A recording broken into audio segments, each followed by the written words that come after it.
Berjumpa lagi bersama saya Pastor Aldo Holman. Kalau kita melihat keadaan di bumi ini, begitu banyak hal yang kita temukan dan begitu banyak hal yang kita nikmati. Maka bagaimana kita melihat tentang hal ini?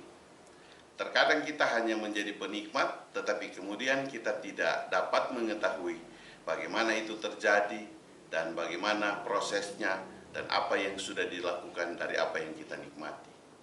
Kebanyakan kita hanya melihat narasi di dalam firman Tuhan seperti apa hal yang tertulis, tetapi kemudian kita memaknai itu sebagai makna rohani. Maka dalam hal ini, kalau pandangan-pandangan rohani, maka kita tidak bisa mempersamakan semua orang dalam pandangan yang sama.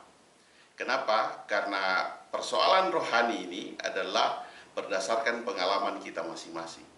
Itulah sebabnya saya katakan bahwa persoalan rohani itu adalah bagaimana kita mengalami hidup dengan Tuhan dan kemudian bagaimana pelajaran yang kita dapatkan, perjalanan dengan Tuhan, itulah yang membuat pengalaman rohani dalam kehidupan kita.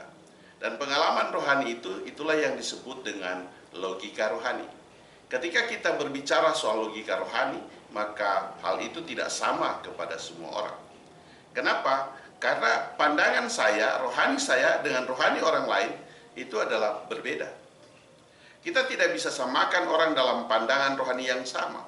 Walaupun dia suami istri, walaupun dia anak dengan bapak, pendeta dengan jemaatnya, pasti punya perbedaan. Kenapa? Karena Tuhan dalam hal ini berbeda dalam mendekati kepada setiap orang. Dia punya cara masing-masing terhadap kita. Dan itulah sebabnya pengalaman-pengalaman pribadi ini yang dapat kita sampaikan, yang dapat kita lakukan. Kenapa saudara-saudaraku? Ada hal yang kemudian menjadi ajaran, tapi itu berdasarkan dari pengalaman pribadi. Dan kemudian pengalaman pribadi itu disampaikan dan menjadi penerimaan banyak orang. Tentunya saya tidak menyalahkan hal itu, karena dalam hal ini kita bebas untuk melakukan apa yang menjadi pandangan dari logika rohani kita. Tetapi selama ini kita belum pernah berpikir bagaimana hal itu supaya dapat sama kepada semua manusia. Tentunya kita menikmati bumi yang sama. Kita menikmati ciptaan Tuhan yang sama. Kita mendapat dari satu sumber yang sama. Tetapi kemudian ketika kita memaknai dalam kehidupan rohani, maka itu berbeda-beda. Karena berdasarkan pengalaman. Apakah itu salah? Itu tidak salah. Tetapi kita harus mencari titik temu dari semua orang di dunia ini untuk supaya kita satu dalam hal yang sama, karena kita menerima dari satu sumber yang sama. Dan oleh sebab itu, bagaimana kita menguji bahwa apakah betul atau benar pengalaman rohani itu yang membuat kita punya logika rohani itu berbeda-beda. Hal semacam ini tidaklah sulit untuk membuktikannya. Coba kita ajukan satu ayat untuk 20 orang pendeta atau 30, 100 orang pendeta pun kita ajukan satu ayat yang sama. Maka akan tercipta khotbah yang berbeda-beda dari satu ayat yang sama. Kenapa? Karena kita punya pandangan rohani yang berbeda-beda. Dan selama ini kita menikmati hal itu. Sehingga dari waktu ke waktu, apa yang kita nikmati, apa yang kita terima, hal-hal itu saja. Tidak ada terobosan dalam hal ini untuk bagaimana melihat kesamaan di dalamnya. Oleh sebab itu, maka bagaimana cara untuk mempersamakan kita semua manusia dalam hal ini? Maka yang bisa mempersamakan hanyalah logika ilmiah. Ketika kita punya pandangan logika ilmiah, maka kita akan menjadi satu dalam pandangan yang sama. Kenapa? Karena kalau ilmiah itu, dia merujuk kepada siapa sumber yang memberi, apa yang diberikan, dan kepada siapa diberikan. Itu kalau kita melihat hal ini. Ada yang memberi dan ada yang dibuat dan ada yang menerima. Maka kalau kita berbicara dari hal ini, ada yang membuat, siapa? Tuhan. Dan sebagai pemberi dia. Dan kemudian kita ini sebagai penerimanya. Maka ketika hal itu kita lihat hari-hari ini, apakah itu ada dalam kenyataan kehidupan kita? Kita menyadari itu ada.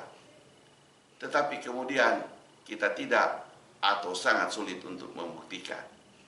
Oleh sebab itu maka untuk membuktikannya, pembuktian itu hanya lewat logika ilmiah.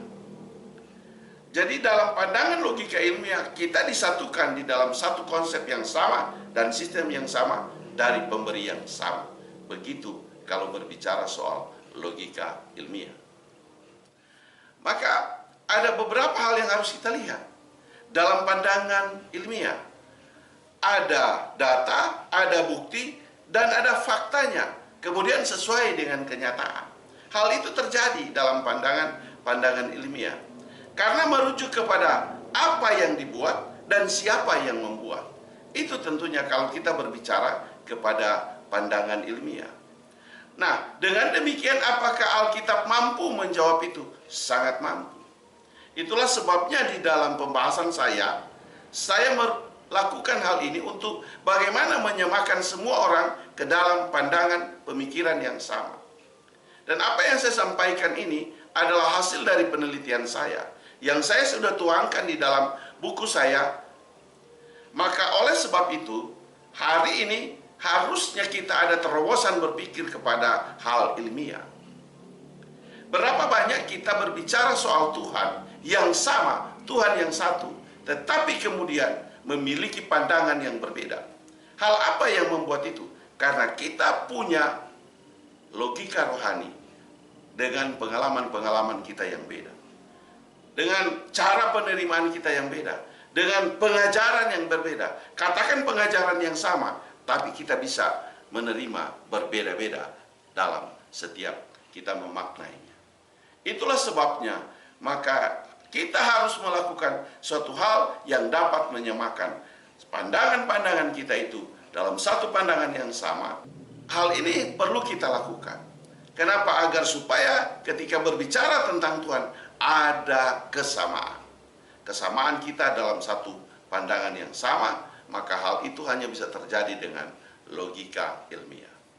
Karenanya marilah kita berpikir secara ilmiah. Dengan demikian maka Tuhan itu dapat mendekatkan apa yang Dia buat dan kenyataan di dalam kehidupan kita keseharian. Dalam beberapa video saya sudah jelaskan hal itu. Dan tentunya kalau kita berpikir secara logika ilmiah, maka kita tidak akan menemukan cara lain untuk hidup di dalam dunia ini selain yang diberikan Tuhan kepada kita. Tuhan memberkati.